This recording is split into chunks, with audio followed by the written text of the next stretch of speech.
자리에서 일어나셔서 하나님의 말씀을 함께 보시겠습니다. 히브리서 11장 24절에서 26절까지 말씀을 함께 보시겠습니다. 우리 한 목소리로 같이 읽도록 하겠습니다.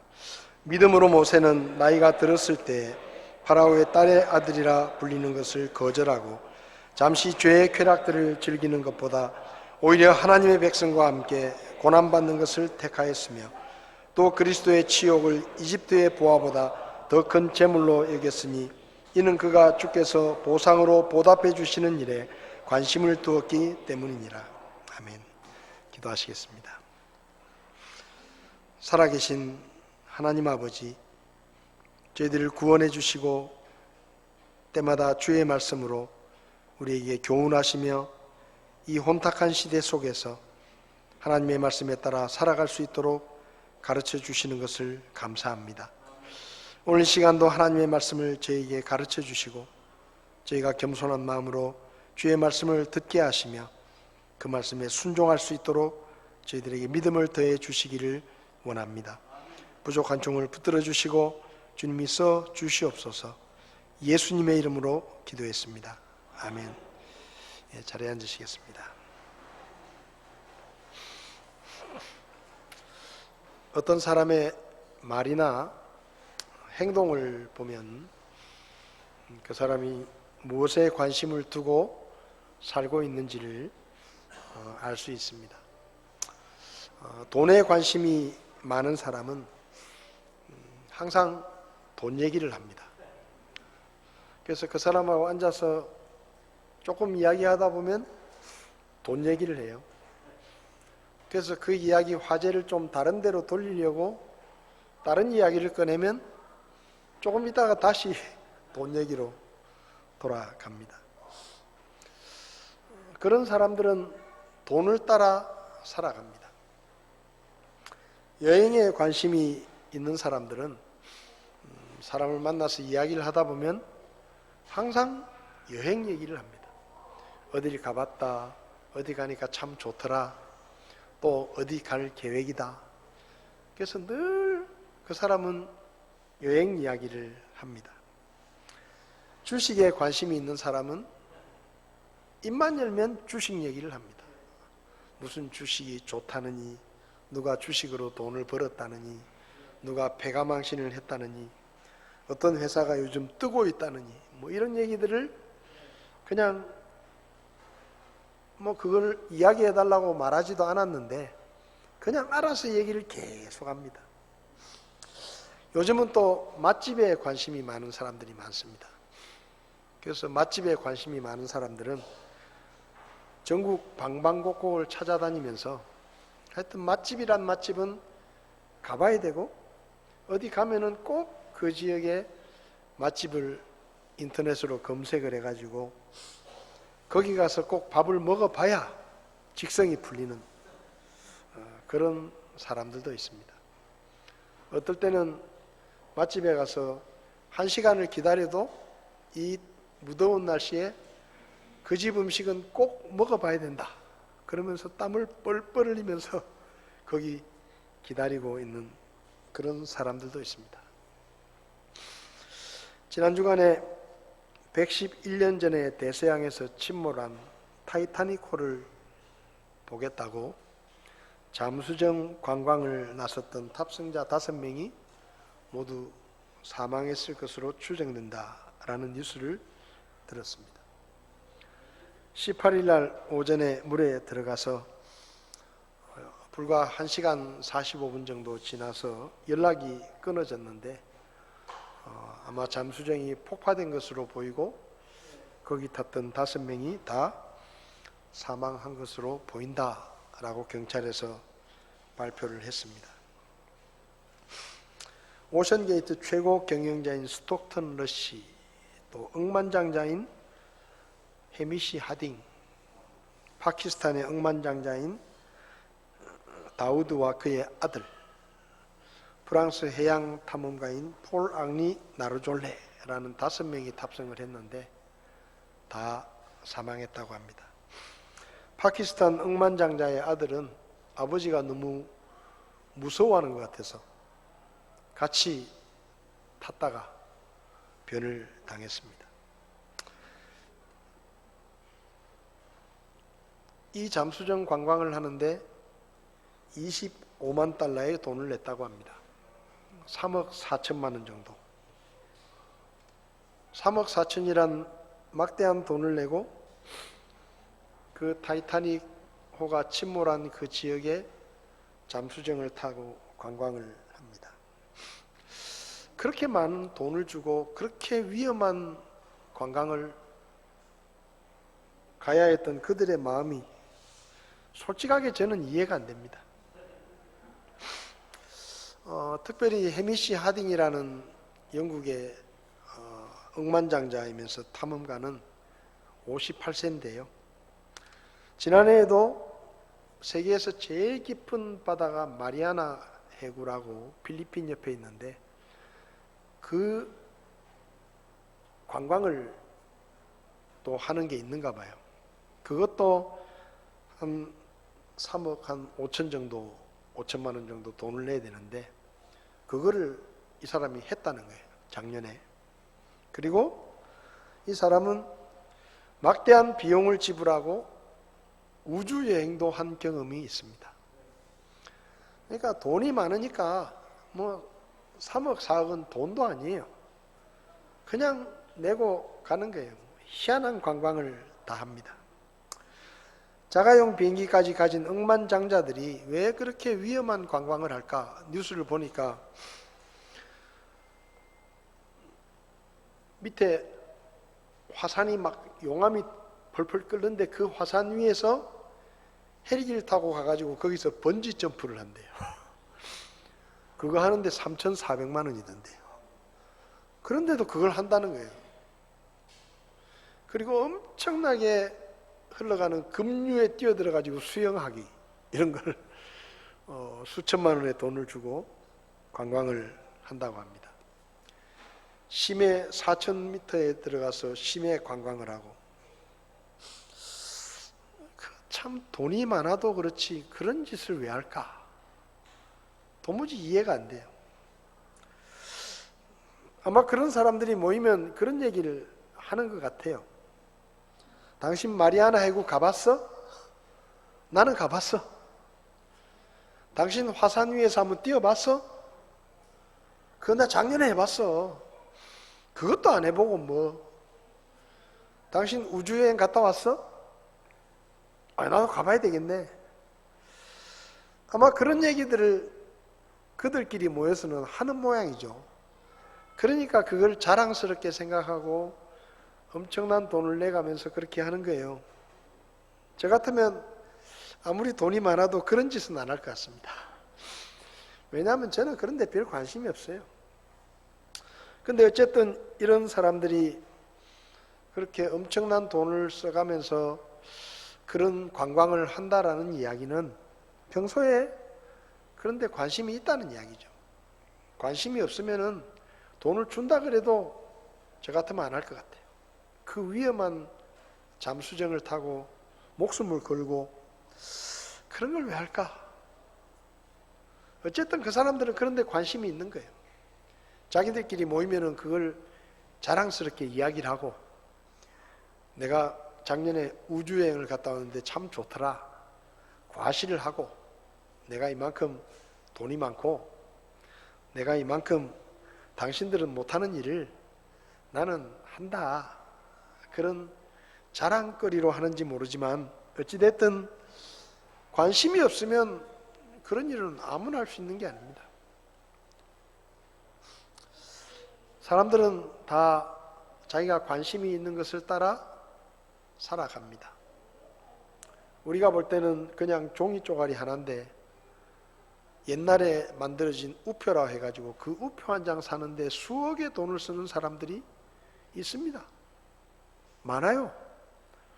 우리는 별 관심이 없으니까 그런 게 있는지도 모르는데 거기 관심 있는 사람들은 그 우표 하나를 사겠다고 프랑스까지 비행기를 타고 가서 출장을 가가지고 그걸 꼭 자기 손에 넣어야 그 어마어마한 돈을 주고 그걸 사와야 직성이 풀리는 거예요. 관심이라는 것이 이렇게 무서운 것입니다.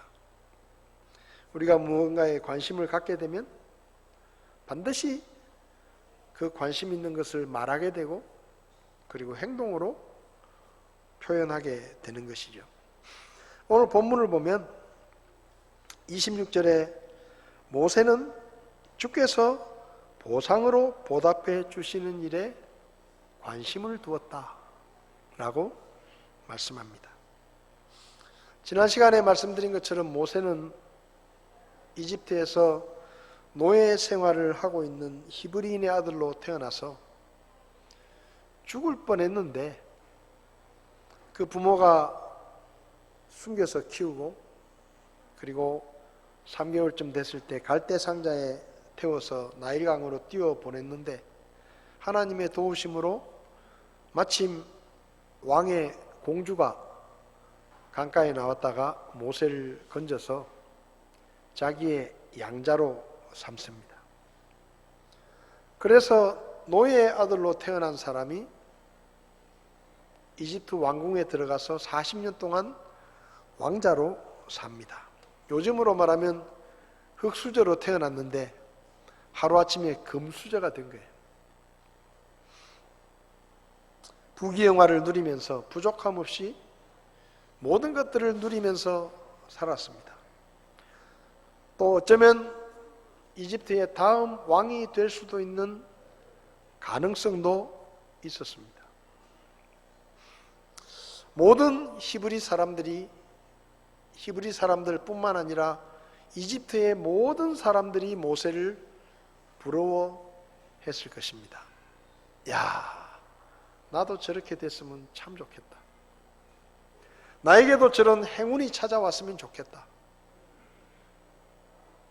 흙수저로 태어나서 하루아침에 금수저가 됐어요. 야, 나도 저런 행운이 나에게도 찾아와서 나도 저렇게 일주일이라도 저렇게 살아보면 좋겠다. 그런 마음들이 모두에게 있었을 것입니다. 그런데 어느 날 모세가 노예 생활을 하고 있는 동족들에게 돌아가겠다 라고 선언을 하고 왕자의 자리를 버립니다. 그가 누렸던 부귀영화를 다 버렸습니다. 하루아침에 말이에요. 누가 모세의 행동을 이해할 수 있겠습니까? 모든 사람이 바보 같은 짓을 했구나. 저 어리석은 놈. 다른 사람들은 다 그렇게 안 돼서 안달인데 어떻게 저렇게 밥그릇을 저렇게 차버리냐. 정말로 어리석은 사람이다 라고 이야기했을 것입니다. 그런데 성경을 보면 하나님은 모세의 선택에 대해서 24절부터 보면 믿음으로 모세는 나이가 들었을 때 파라오의 딸의 아들이라 불리는 것을 거절하고 잠시 죄의 쾌락들을 즐기는 것보다 오히려 하나님의 백성과 함께 고난받는 것을 택했다라고 모세의 선택을 성경에 기록하시고 성경에 기록은 안 돼 있지만 하나님께서는 모세의 선택에 대해서 참 잘했다 그렇게 평가하십니다. 사람들은 바보 같은 선택이라고 말하고 어리석은 선택이라고 말하지만 하나님은 모세의 선택을 참 잘한 선택이다, 지혜로운 선택이다 라고 말씀합니다. 그럼 모세가 왜 그런 선택을 했을까? 오늘 본문의 말씀 26절을 보면 또 그리스도의 치욕을 이집트의 보화보다 더 큰 재물로 여겼으니 이는 그가 주께서 보상으로 대답해 주시는 일에 관심을 두었기 때문이다. 왜 모세가 그런 선택을 했는가 하면 모세의 관심이 다른 사람의 관심과 달랐기 때문입니다. 사람들의 관심은 모세가 누리는 세상의 부귀영화와 권력과 명예와 그의 쾌락과 이런 것들에 관심이 있었지만 모세의 관심은 다른 곳에 있었습니다. 모세의 관심은 하나님의 보상에 있었다라고 성경은 말씀합니다. 사람들이 이해할 수 없는 행동, 모든 사람이 어리석은 선택이라고 말하는 선택, 그런 행동과 그런 선택을 했었던 이유가 관심이 달랐기 때문이다. 여러분, 관심이 다르면 말과 행동이 다르게 되어 있습니다. 아까도 말씀드렸지만 그 위험한 관광을 돈을 3억 5천씩 내가면서 가는 사람을 보고 우리는 어리석은 사람이라고 이야기합니다.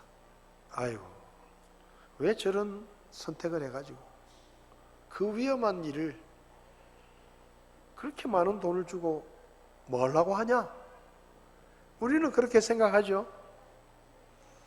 그런데 그런 일에 관심이 있는 사람들은 어쩌면 그 사람들을 영웅처럼 생각합니다. 우리는 누가 에베레스트 산맥에 올라가서 목숨을 걸고 올라가가지고 그 등반에 성공을 했다, 그런 얘기를 들으면 그냥 그랬구나 라고 별 관심 없이 넘어갑니다.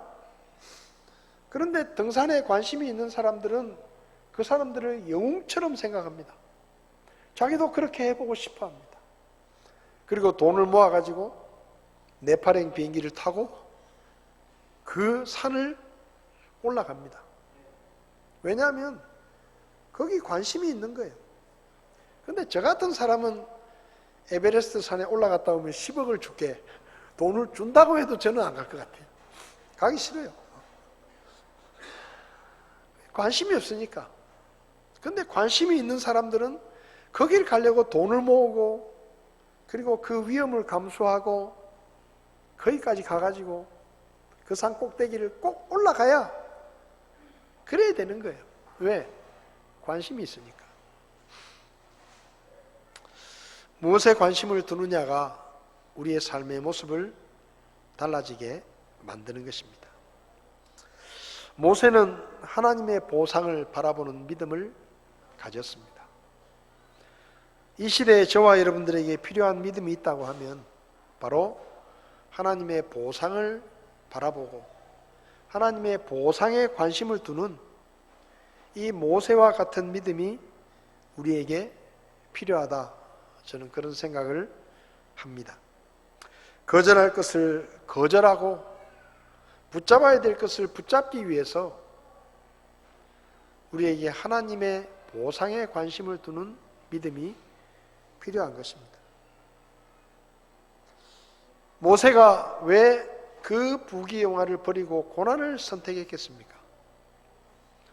평소에 하나님의 보상에 관심이 있으니까 하나님을 위해서 당하는 고난에는 하나님의 보상이 있다라는 것을 알게 되었고, 그리고 이 세상 부귀영화는 잠깐 있다가 없어지는 것이지만 하나님의 보상은 영원한 것이기 때문에 그것이 더 귀하다라고 결정했고, 그리고 나이가 들어서 기꺼이 공주의 아들이라는 그 자리와 그 모든 특권을 내려놓을 수가 있었습니다.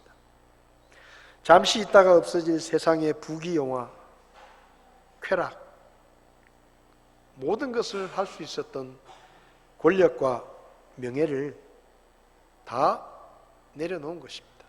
왜요? 하나님의 보상 때문에. 모세뿐만 아니라 사도 바울도 그랬습니다. 여러분, 사도 바울은 그저 그런 평범한 사람이 아닙니다. 빌립보서 3장을 보면 사도 바울이 이런 말을 합니다. 너희들이 자랑할 게 많다고 생각하는데 이 사람들은 나도 자랑할 게 적지 않다. 나도 자랑하려고 하면 자랑할 게 참 많다. 그러니까 내 앞에서 자랑하지 마라. 이런 식으로 이야기를 하는데 빌립보서 3장 4절부터 보면 이렇게 되어 있습니다. 나 역시 육체를 신뢰할 수도 있지만 그리하지 아니하노라. 만일 어떤 다른 사람이 육체를 신뢰할 만한 것이 자기에게 있는 줄로 생각하면 나는 더욱 그러하다. 나는 여덟에 되는 날 할례를 받았고 이스라엘의 줄기에 속한 자요 베냐민 지파에 속한 자요 히브리인 중에 히브리인이요 율법에 관하여는 바리새인이요 열심에 관한 한 교회를 핍박하고 율법에 있는 의에 대하여 흠이 없는 자다. 내가 누군지 아냐? 라고 말하는 거예요.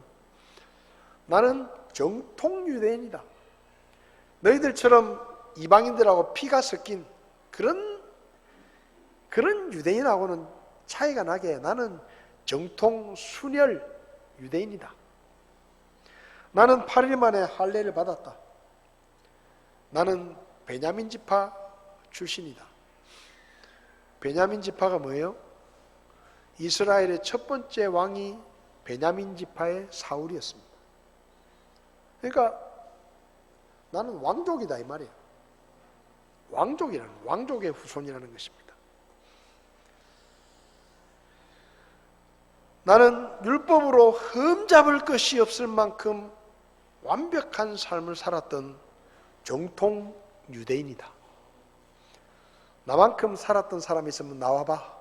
이런 얘기입니다. 그것뿐만이 아니다. 나는 어린 나이에 예루살렘에 유학을 와서 당시 최고의 랍비였던 가말리엘이라는 사람 밑에 들어가서 정통 율법을 배우고 최고의 엘리트다 이렇게 말합니다. 사실이에요. 학문적으로 나는 최고의 엘리트다.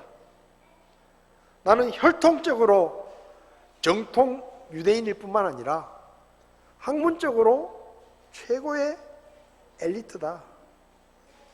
그뿐만이 아니라 나는 종교적으로 나는 철저한 바리새인이고 그리고 유대교를 지키기 위해서 목숨을 걸고 누구보다 앞장서서 예수의 교회를 핍박하는 일에 최선을 다했던 사람이 바로 나다.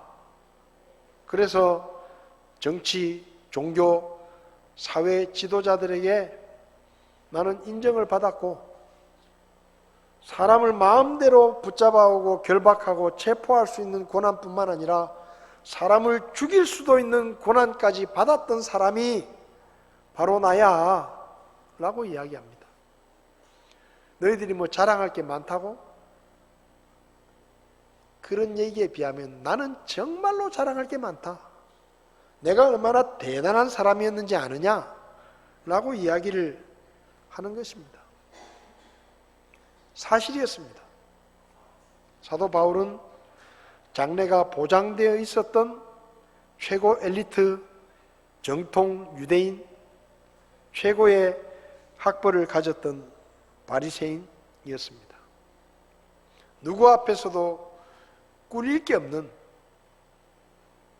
부와 권력과 명예와 미래의 모든 일들이 다 보장되어 있는 그런 사람이었어요. 아마 모든 사람들이 부러워하는 나도 저렇게 됐으면 참 좋겠다. 그런 사람이었을 것입니다. 그런데 그렇게 자기 자신에 대해서 자랑스럽게 생각하고 다른 사람보다 우월하다고 생각하고 있었던 이 바울이 하루아침에 자기가 가진 모든 것들을 다 포기합니다. 하루아침에 그것들을 다 버려요. 빼앗긴 게 아니고 누군가에게 빼앗긴 게 아니라 자기 손으로 스스로 결정해가지고 그런 것들을 다 포기하고 버립니다. 왜 버렸느냐? 다마스쿠스로 가던 길에 부활하신 예수님을 만나서 자기가 지금까지 핍박했던 그 예수의 복음이 사실이라는 것을 깨달았고 하나님의 부르심에 보상이 있다는 것을 알았기 때문에 그 하나님의 보상을 위해서 지금까지 자기가 귀하게 여기고 가치 있게 생각했던 것들을 다 버렸다라고 7절부터 바로 이어서 이야기를 합니다. 그러니까 4절부터 6절까지는 나 이렇게 대단한 사람이었어, 나 이런 사람이었어 라고 이야기를 하고, 7절부터는 근데 내가 그거 다 버렸어, 다 포기했어, 깨끗하게 미련 없이 버렸어 라고 이야기하는 거예요. 심지어 뭐라고 말하느냐, 배설물처럼 버렸다, 똥처럼 버렸다 이 말이에요.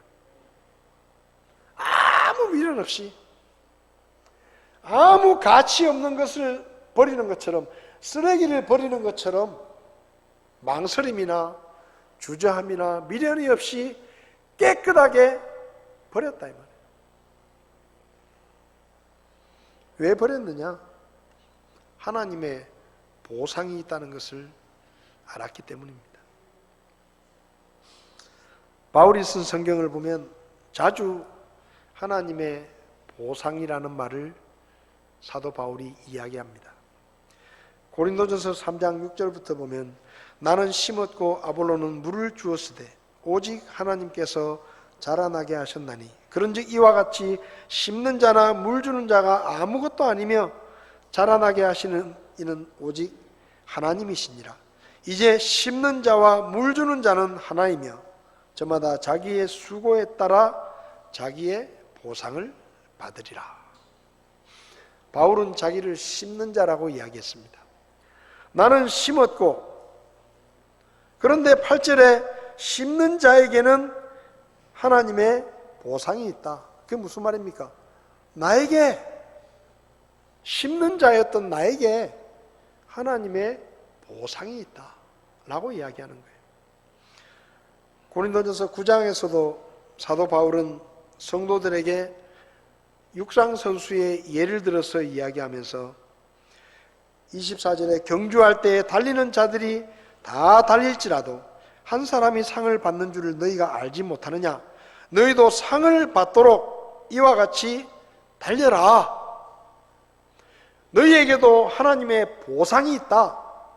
하나님의 보상을 위해서 열심히 달려라 라고 이야기합니다. 그러니까 사도 바울은 하나님의 보상이 있다는 것을 믿었고 그 보상에 관심이 있었습니다. 빌립보서 3장을 보면 12절부터 보면 이렇게 말씀합니다. 나는 내가 이미 도달한 것처럼 말하지 아니하며 이미 완전한 것처럼 말하지도 아니하고 다만 그리스도 예수님께서 나를 붙잡아 이루시고자 하신 그것을 붙잡으려고 뒤따라가노라. 13절부터 같이 읽어보겠습니다. 형제들아, 나는 내가 이미 붙잡은 줄로 여기지 아니하고 다만 이 한 가지 일을 행하나니 곧 뒤에 있는 그것들은 잊어버리고 앞에 있는 그것들에 도달하려고 나아가 그리스도 예수님 안에서 하나님의 높은 부르심의 상을 받으려고 표대를 향해 밀고 나아가노라. 내가 이렇게 사는 것은 하나님의 높은 부르심의 상이 있는데 그 상을 얻기 위해서 내가 이렇게 열심히 주님을 섬기고 살고 있다라고 이야기하는 겁니다. 그리고 디모데후서 4장에서 사도 바울은 죽음을 앞두고 자기의 인생을 돌아보면서 마지막 유언 같은 말씀을 하는데 6절부터 보면 우리 같이 한번 읽어보겠습니다. 이제 내가 내 자신을 헌물로 드릴 준비가 되었고 나의 떠날 때가 가까이 이르렀도다. 내가 선한 싸움을 싸우고 나의 달려갈 길을 마치고 믿음을 지켰은즉 이후로는 나를 위하여 의의 관이 예비되어 있나니 주곧 의로우신 심판자께서 그날에 그것을 내게 주실 것이요 내게만 아니라 그분의 나타나심을 사랑하는 모든 자들에게도 주시리라. 이렇게 말합니다. 나는 싸움을 다 싸웠다. 주님을 위해서 싸워야 될 싸움을 다 싸웠다. 중간에 힘들다고 도망치지 않았다. 나는 끝까지 싸웠다. 그리고 나는 끝까지 달렸다. 달리는 게 힘들다고 경기장에서 도망을 친 적 한 번도 없다. 나는 어렵고 힘들고 고난과 핍박이 끊이지 않았지만 나는 끝까지 포기하지 않고 계속 달렸다. 그리고 믿음을 지켰다. 믿음을 타협하면 고난을 피할 수 있었고 핍박을 피할 수 있었고 세상의 부귀영화를 누리면서 살 수 있었지만 나는 믿음을 지키기 위해서 그 모든 것을 다 포기하고 끝까지 믿음을 지켰다. 그랬기 때문에 하나님이 약속하신 상이 나에게 주어질 것이다. 나뿐만 아니라 나처럼 살아가는 모든 그리스도인들에게 주님을 섬기고 믿음을 지키기 위해서 고난과 핍박을 겪고 손해와 불이익을 당하고 세상의 부귀영화를 버리는 이런 사람들에게 하나님의 보상이 있을 것이다 라고 죽기 전에 마지막으로 이야기를 합니다. 모세가 이집트 왕자의 자리와 부귀영화, 세상의 권력과 쾌락들을 하찮게 여기면서 다 버릴 수 있었던 것, 장래가 촉망되는 사도 바울이 최고 엘리트와 모든 부귀영화를 하루아침에 쓰레기처럼 버릴 수 있었던 것, 그것은 구원받고 나서 관심이 달라졌기 때문입니다. 사도 바울의 관심은 구원받기 전에 사람들의 인정과 출세와 성공과 세상의 권력과 부귀영화가 사도 바울의 관심이었습니다. 그래서 그는 그것을 얻기 위해서 유대교를 지키기 위해서 예수의 교회를 핍박하고 복음을 핍박했습니다. 그게 잘한다고 생각했어요. 그게 자기가 살아있는 이유라고 생각했고 그게 하나님을 위해서 할 수 있는 최선의 일이라고 생각했습니다. 그런데 구원받고 나니까 관심이 달라진 거예요. 구원받고 나니까 그런 것들에 대한 관심이 사라져버리고 하나님의 보상에 대한 관심이 생기게 된 것입니다. 재밌는 거 있어요. 저도 아이를 키우면서 장난감을 이렇게 이제 사줄 때가 있었습니다. 근데 장난감을 이렇게 사주면 서운한 게 뭔가 하면 내가 장난감을 사줬는데요. 지 손에 딱 들어가면 못 만지게 해. 지 거라고. 아빠도 못 만지게 해. 분명히 내가 내 돈 주고 사다가 선물로 줬는데 예를 들면 그 장난감 버스를 사줬는데 그거 사가지고 지가 이제 받아가지고 좋다 하고 막 고맙다 그러고 막 갖고 놀잖아요. 그럼 아빠 한번 해보자 그러면 손을 탁 쳐요. 손으로 못 만지게. 자기 거라는 거예요. 온통 관심이 거기가 있어요. 어린이집 갔다 오면 제일 먼저 그걸 찾아요. 관심이 거기가 있는 거예요. 어린이집에서도 아마 그 생각을 할 것 같아. 그 집에 있는 차, 그 버스. 그리고 집에 오면 바로 그거부터 쫓아가가지고 엄마는 손 닦으라는데 들리지도 않아요. 그냥 직진해가지고 그 버스를 또 만집니다. 관심이에요. 근데 재밌는 거 있어요. 새로운 장난감을 하나 사주면 그 버스는 그냥 아빠 가지래. 아빠 가지라고 줍니다. 왜 그렇겠어요? 새로운 관심이 생긴 거예요. 관심이 달라지면 어제까지 그렇게 가치 있고 그렇게 중요하고 그렇게 소중했던 그 버스 장난감이 새로운 것에 관심을 갖게 되면 아무것도 아닌 거예요. 그냥 내팽개칩니다. 쓰레기처럼 버려요. 아빠가 치우라는 거예요. 그게 관심이에요. 우리가 구원받고 난 이후에 하나님의 나라와 장차 하나님께서 우리에게 주실 하나님의 보상에 관심을 갖게 되면 금방까지 가치 있고 중요하고 절대로 포기할 수 없다라고 생각했던 것들이 자연스럽게 쓰레기처럼 버리게 됩니다. 관심이 달라진 거예요. 모세의 관심이 달라졌어요. 사도 바울의 관심이 달라졌어요. 하나님의 보상에 관심을 두기 시작하니까 그 하나님의 보상 외에는 아무것도 보이지 않는 것입니다. 가치 있는 것이 없는 거예요. 다 버리게 되는 거예요. 힘들게 어렵게 버리는 게 아니라 쓰레기처럼 저 하찮은 것들 아무것도 아니에요. 하나님의 보상에 비하면 세상의 부귀영화 왕자의 자리 그 아무것도 아니에요. 그래서 깨끗하게 미련 없이 버리는 것입니다. 요한계시록 22장 12절 말씀 우리 같이 한번 읽어보겠습니다. 보라, 내가 속히 오리니 내가 줄 보상이 내게 있어 각 사람에게 그의 행위에 따라 주리라. 주님께서 이 세상에 다시 오시는데 다시 오실 때에 내가 줄 보상이 지금 내가 챙겨가지고 간다. 너희 각 사람에게 너희의 믿음과 수고와 헌신과 섬김에 대해서 내가 줄 보상이 있다. 그래서 내가 그 보상을 너희에게 주기 위해서 내가 속히 가겠다.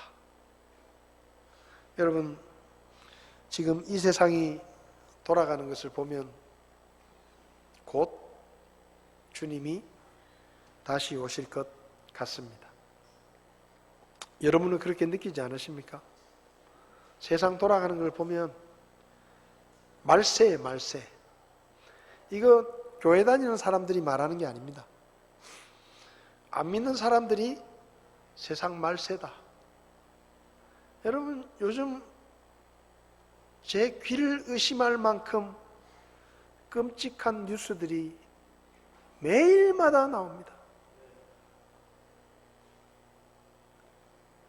눈앞에서 듣고도 진짜 저런 일이 있나?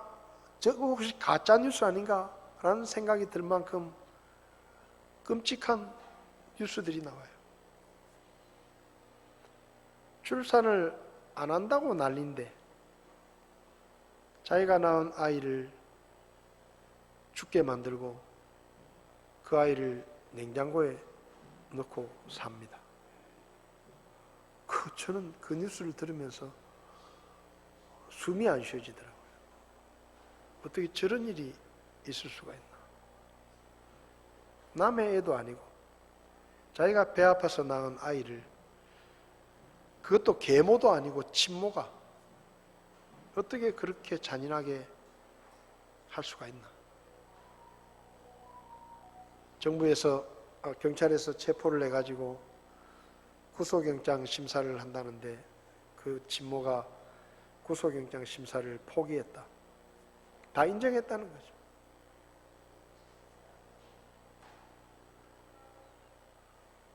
말세가 아니면 어떻게 그런 일이 생깁니까? 저는 세상을 가만히 보고 있으면 세상이 다 미친 것 같아요. 제정신이 아니에요. 3억 5천씩 주고 그렇게 그 죽을 자리로 들어가는 것부터 시작해가지고 그 돈 자랑이 아니고 뭐예요? 뭐 전쟁을 하다가 화가 나니까 반란을 일으켰다가 하루 만에 또 반란을 그만뒀다. 전쟁의 소식들이 지금 우리에게 다가오고 있습니다. 군사 전문가들은 중국이 언제 대만을 침공할지 그건 시간 문제다. 근데 중국이 대만을 치면 그 전쟁은 걷잡을 수 없다.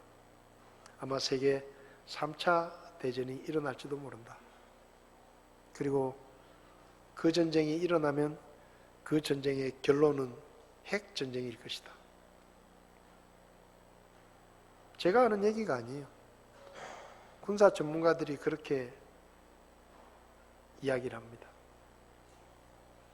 지금 북극과 남극 그리고 히말라야 산 꼭대기에 있는 빙산과 얼음이 엄청난 속도로 녹아내리고 있다고 합니다.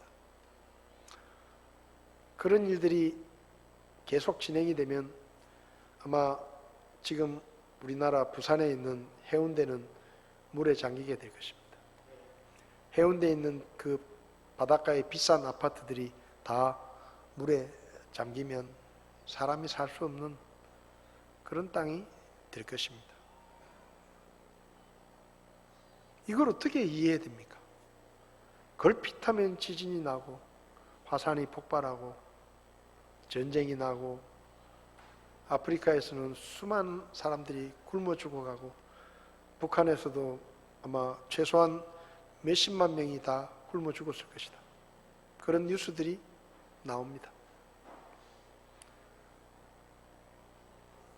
성경에 말하는 마지막 때의 징조들이 지금 우리 눈앞에서 현실로 나타나고 있습니다. 곧 주님이 다시 오실 텐데 그때 우리의 보상을 가지고 오신다. 저는 주님의 다시 오심이 기다려집니다. 빨리 오셨으면 좋겠어요. 제가 환갑되기 전에 주님이 다 오셔서 환갑 선물로 나왔다. 아니, 그래요. 정말로.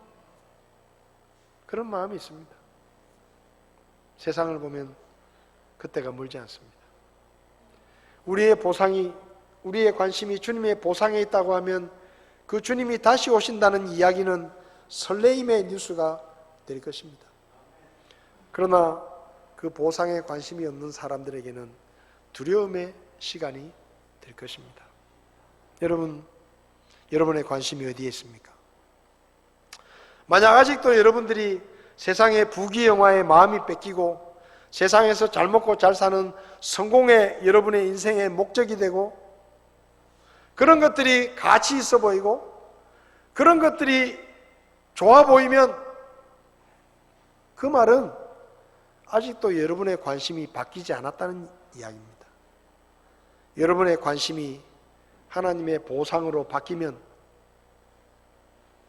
여러분이 지금까지 관심을 두었던 모든 것들이 쓰레기처럼 보일 것입니다. 그리고 미련 없이 포기하게 될 것입니다. 억울해하면서 어쩔 수 없이 손을 바들바들 떨면서 버리는 게 아니라 쓰레기를 버리듯이 미련 없이 세상의 모든 것들을 다 버리게 될 것입니다. 그리고 하나님의 보상만 보이게 될 것입니다. 여러분의 관심이 어디에 있는지 오늘 아침 생각해 보시고 하나님의 보상에 관심을 두는 믿음을 갖게 되시기를 바랍니다. 주님 다시 오실 때 주님이 주실 보상을 기대하는 믿음이 우리에게 있기를 원합니다. 다 눈을 감으시겠습니다.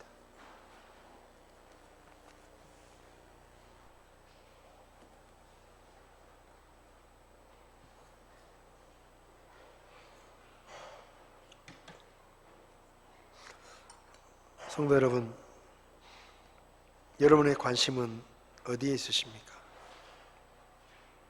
여러분은 무엇을 말하고 무엇을 따라 살아가고 계십니까? 모세는 하나님의 보상에 관심을 두었기 때문에 이집트의 부귀영화와 모든 것을 다 버렸습니다.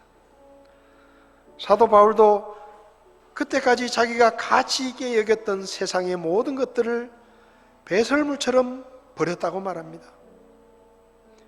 우리의 관심이 하나님의 보상에 있다면 우리도 그들처럼 세상에 있는 것들을 하찮게 보게 될 것이고 세상에 있는 것들을 포기하게 될 것입니다. 억울해하지도 않을 것입니다. 세상에서 손해보는 것, 세상의 것들을 더 누리지 못하는 것을 억울해하지 않을 것입니다. 하찮게 보이는 쓰레기처럼 버릴 수 있게 될 것입니다. 주님 다시 오실 때가 가까이 오고 있습니다. 주님의 보상을 기대하며 여러분이 주님을 다시 만날 때에 주님이 여러분에게 주실 보상은 어떤 보상이겠습니까? 주님의 보상을 위해 고난을 선택하고 계십니까? 주님의 보상을 위해 헌신하고 계십니까? 주님의 보상을 위해 불이익과 손해를 기꺼이 선택하고 계십니까?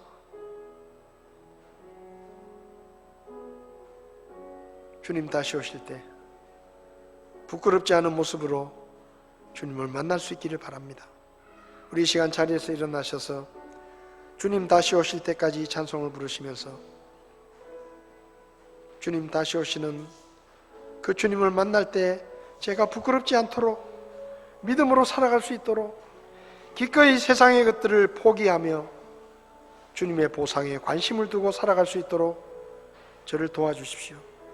그런 기도하는 마음으로 우리 이 찬송을 함께 부르겠습니다.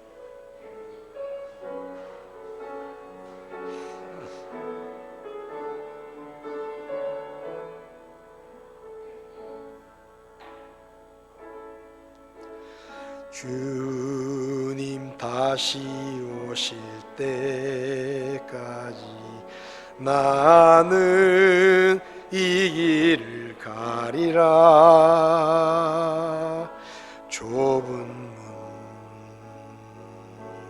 좁은 길 나의 십자가 지고 나의 가는 이 길 끝에 나는 주님을 보리라. 영광의 내 주님 나를 맞아 주시리. 주님 다시 오실 때까지 나는 일어나 달려가리라. 주의 영광 온 땅 가득해 나는 일어나 노래하리. 내 사모하는 주님 온 세상 구주시라. 내 사모하는 주님 영광의 왕이시라. 찬송을 멈추시고 자리에 앉으셔서 이 시간 기도하시겠습니다. 하나님, 제가 아직까지 세상에 관심을 두고 살고 있습니다. 구원받았는데도 하나님의 보상에 관심을 두지 못하고 아직도 세상의 부귀영화, 세상의 좋은 것들의 마음을 뺏겨서 주님을 섬기는 일을 게을리하고 있습니다. 저를 도와주십시오. 제 관심이 바뀌게 해주십시오. 제가 하나님의 보상에 관심을 두고 주님 다시 오실 때 부끄럽지 않은 모습으로 주님 주시는 상급을 받는 믿음의 삶을 살 수 있도록 저를 도와주시옵소서. 주님 때문에 겪는 고난, 주님 때문에 겪는 손해를 억울해하지 않게 하시고 기꺼이 포기하며 미련 없이 세상을 버리고 하나님의 보상을 붙들 수 있도록 도와주십시오. 기도하시기 바랍니다.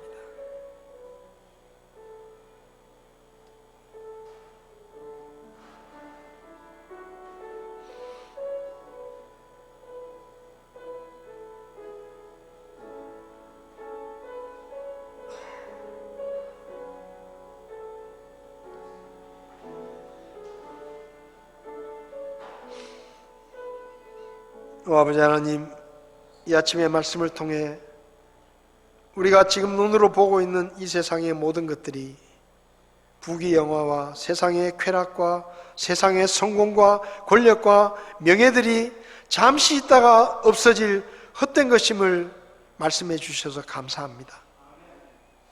우리에게는 영원한 하나님의 보상이 있다는 것을 다시 한번 가르쳐 주시니 감사합니다.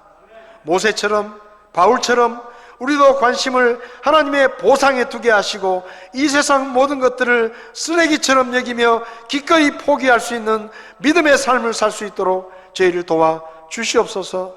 주님 때문에 겪는 고난, 핍박, 손해, 불이익 등을 영광으로 여기게 하시고 그런 것들에 마음을 빼앗기지 않게 하시고 하나님의 보상에 관심을 두고 믿음의 삶을 살게 도와주시옵소서. 주님 다시 오실 때가 가까우니 때 혹시라도 주님 만났을 때 부끄럽지 않을까 염려가 됩니다. 아버지 하나님, 주님 앞에 설 때 부끄럽지 않게 하시고 주님의 보상을 받는 믿음의 삶을 살게 저희들을 이끌어 주시옵소서. 오늘도 귀한 말씀 주심을 감사드리며 예수님의 이름으로 기도했습니다. 아멘. 예배를 마치겠습니다.